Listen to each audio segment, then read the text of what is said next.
السلام علیکم ورحمۃ اللہ وبرکاتہ۔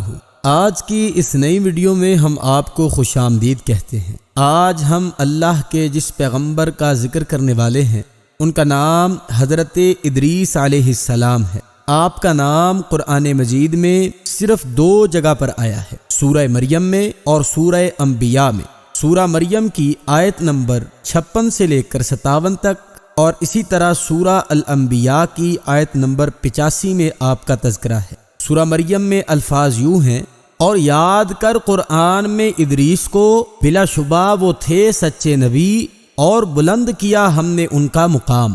اور سورہ انبیاء میں یوں ہے: اور اسماعیل اور ادریس اور ذوالکفل ان میں سے ہر ایک تھا صبر کرنے والا۔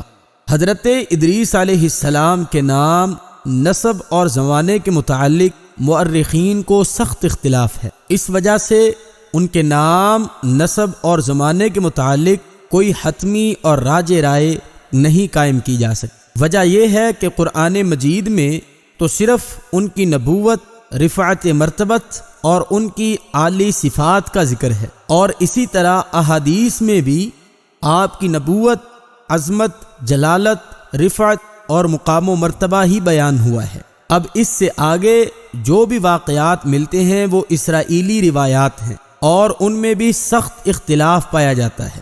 ایک جماعت کہتی ہے کہ وہ نوح علیہ السلام کے جد امجد ہیں، ان کا نام اخنوخ ہے اور ادریس لقب ہے، یا عربی زبان میں ادریس اور عبرانی اور سریانی میں ان کا نام اخنوخ ہے۔ آج کی اس ویڈیو میں بھی ہم کوشش کریں گے کہ صحیح احادیث اور تاریخی روایات کو مد نظر رکھتے ہوئے حضرت ادریس علیہ السلام کی زندگی کا احاطہ کریں۔ صحیح ابن حبان میں روایت ہے کہ حضرت ادریس علیہ السلام وہ پہلے شخص ہیں کہ جنہوں نے قلم کو استعمال کیا۔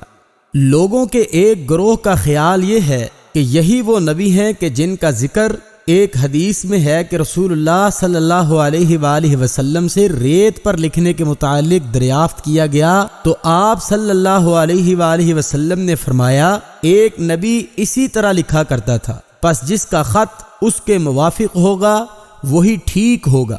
بہت سے لوگوں کے خیال میں ان کا نام ہرمس الحرامسہ ہے۔ یہ سریانی زبان کا لفظ ہے جس کا معنی ہے بہت زیادہ تجربہ کار۔ قرآن پاک میں اللہ تعالیٰ نے حضرت ادریس علیہ السلام کے بارے میں فرمایا ہے وَرَفَعْنَاهُ مَكَانًا عَلِيًّا، اور ہم نے انہیں بلند مقام پر اٹھایا۔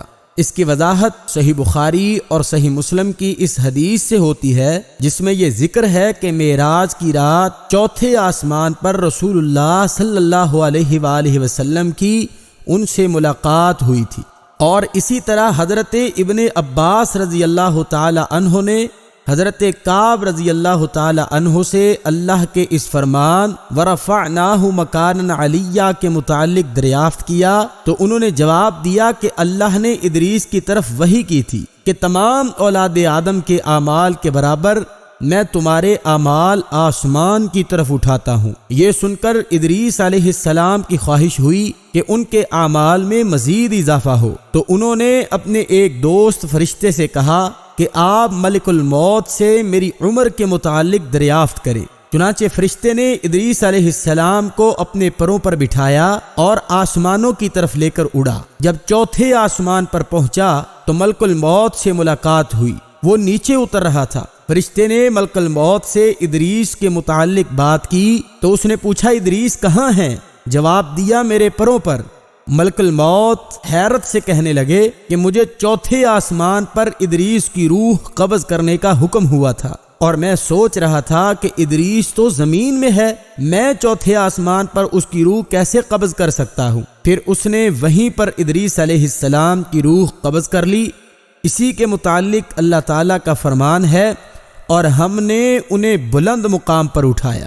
اسی طرح قصص الانبیاء میں یہ واقعہ درج ہے کہ حضرت ادریس علیہ السلام نے جب بلوغت کی دہلیز پر قدم رکھا اور اللہ تعالیٰ نے آپ کو نبوت عنایت فرمائی تو آپ نے شریر لوگوں اور گمراہوں کو حضرت آدم علیہ السلام اور حضرت شیس علیہ السلام کی شریعت کی مخالفت کرنے سے باز رہنے کی تبلیغ کرنے اور ان کی اصلاح احوال کی کوشش شروع کی، مگر سوائے چند افراد کے ان کی اکثریت نافرمانی پر ڈٹی رہی۔ نافرمانوں کا یہ حال دیکھ کر آپ علیہ السلام نے وہاں سے ہجرت کر جانے کا ارادہ کر لیا اور اپنے ماننے والوں کو بھی ہجرت کر جانے کی تلقین فرمائی، مگر افسوس کہ حضرت ادریس علیہ السلام پر ایمان لانے والوں پر وطن چھوڑنا بے حد مشکل گزرا، اور کہنے لگے یہاں سے چلے تو جائیں لیکن روئے زمین پر ہمیں بابل جیسا خطہ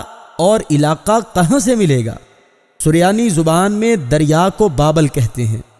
ان لوگوں کی مراد دجلہ اور فرات تھی کہ شہر بابل جو اب فنا کے گھاٹ اتر چکا ہے اور اس کا نام صفحہ ہستی سے مٹ چکا ہے، بس اب اس کا ذکر کتابوں میں ہی ملتا ہے۔ دجلہ اور فرات کے کنارے آباد ایک نہایت سرسبز و شاداب شہر تھا۔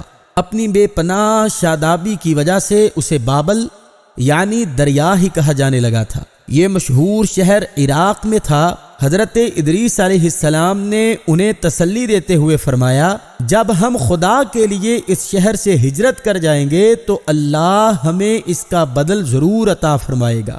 چنانچہ حضرت ادریس علیہ السلام اپنی قوم کے ساتھ ہجرت کرتے گئے اور چلتے چلتے سرزمین بابلیون جا پہنچے جو مصر کی ایک اقلیم ہے۔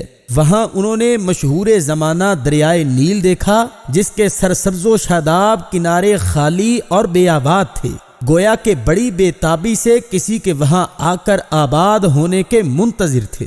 حضرت ادریس علیہ السلام نے دریا کے کنارے کھڑے ہو کر رب تعالی کا شکر ادا کیا اور اس کی حمد و ثنا بیان کرنے کے بعد اہل ایمان سے مخاطب ہوئے اور فرمایا، یہ سرزمین بابلیون ہے جو تمہارے بابل کی طرح ہی سرسبز و شاداب ہے۔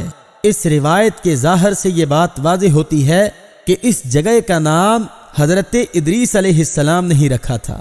حضرت ادریس علیہ السلام کے اس جملے نے اس قدر شہرت پائی کہ سب قدیم قومیں اس سرزمین کو بابلیون کہہ کر پکارنے لگیں۔ البتہ عرب اس سرزمین کو مصر کہتے تھے، اور اس کی وجہ تسمیہ وہ یہ بتلاتے ہیں کہ طوفان نوح کے بعد اس جگہ پر سب سے پہلے مصر بن حام اترے تھے، جسے بعد میں مصر کی اولاد نے اپنا وطن بنا لیا تھا اور اپنے جد اول کے نام پر اس جگہ کا نام مصر ہی رکھ دیا ہے۔ حقیقت کیا ہے یہ خدا بہتر جانتا ہے۔ اب حضرت ادریس علیہ السلام اپنے پیروکاروں کے ساتھ مصر میں رہنے لگے اور لوگوں میں امر بالمعروف اور نہی عن المنکر کا فریضہ سر انجام دینے لگے اور انہیں رب تعالیٰ کی اطاعت کرنے اور اس کے آگے سر تسلیم خم کرنے کی دعوت دینا شروع کی۔ کہتے ہیں کہ حضرت ادریس علیہ السلام کے زمانہ میں مصر میں لوگ 72 زبانیں بولا کرتے تھے۔ اللہ تعالیٰ نے آپ کو اپنی وحی اور تعلیم سے ان سب زبانوں پر کامل دسترس عطا فرمائی تھی تاکہ آپ ہر فرقے کو انہی کی زبان میں تعلیم دے سکیں۔ آپ نے ہر قوم کو تمدنی زندگی کی تعلیم دی، ہر شہر سے طالب علم جمع کیے اور انہیں شہری سیاست سے آراستہ کیا اور انہیں اس کے اصول و قواعد سکھلائے۔ چنانچہ ہر فرقے کے طلباء نے واپس جا کر اپنے اپنے علاقوں میں شہر تعمیر کیے اور انہی مدنی اصولوں پر آباد کیا۔ ان لوگوں نے تقریباً 188 شہر بسائے، جن میں سب سے چھوٹے شہر کا نام روحا تھا۔ آپ نے انہیں دیگر علوم کی تعلیم بھی دی۔ سب سے پہلے آپ ہی نے حکمت اور علم نجوم کی تعلیم دی۔ اللہ تعالیٰ نے آپ کو افلاک یعنی آسمانوں اور ان کی ترکیب اور ان میں موجود کواکب یعنی ستارے اور ان کے اجتماع اور افتراق یعنی ان کے اکٹھا ہونا اور ان کا جدا ہونا، اس کے نقاط اور ان کے باہم کشش کے رموز و اسرار کے علوم عطا فرمائے۔ اللہ تعالیٰ نے آپ کو علم عدد اور حساب کی بھی تعلیم دی۔ اگر اللہ تعالیٰ حضرت ادریس علیہ السلام کو ان علوم سے آراستہ نہ فرماتے تو ان علوم کے حاصل کرنے کا کسی کے دل میں خیال تک نہ گزرتا۔ آپ نے ہر قوم اور قبیلے کے لیے ان کے احوال و صفات کے مناسب قواعد اور قوانین مقرر کیے اور روئے زمین کو 4 بڑے حصوں میں تقسیم کیا۔ شاید اسی وقت سے دنیا کا ایک نام ربع مسکون بھی ہے، اور ہر حصے کا ایک حاکم مقرر کر کے وہاں کی حکومت اور سیاست اور نظم مملکت کا اسے ذمہ دار ٹھہرایا، اور چاروں کے لیے یہ امر ضروری ٹھہرایا کہ وہ اپنی ماتحت رعایا کو رب تعالیٰ کی شریعت پر چلنے کا پابند بنائیں گے۔ گو کہ اسرائیلی روایات میں ہمیں حضرت ادریس علیہ السلام کی زندگی کے بارے میں اور بھی بہت ساری باتیں ملتی ہیں، لیکن چونکہ ان کی بنیاد اور ان کے صحیح ہونے پر بہت زیادہ اختلاف ہے، لہٰذا ہم اپنی ویڈیو میں ان باتوں کو شامل نہیں کریں گے۔ اگر آپ ہمارے چینل پر نئے ہیں تو چینل کو سبسکرائب کیجئے، ویڈیو پسند آئی ہے تو لائک کیجئے، کمنٹ سیکشن میں اپنے خیالات کا اظہار کیجئے۔ السلام علیکم ورحمۃ اللہ وبرکاتہ۔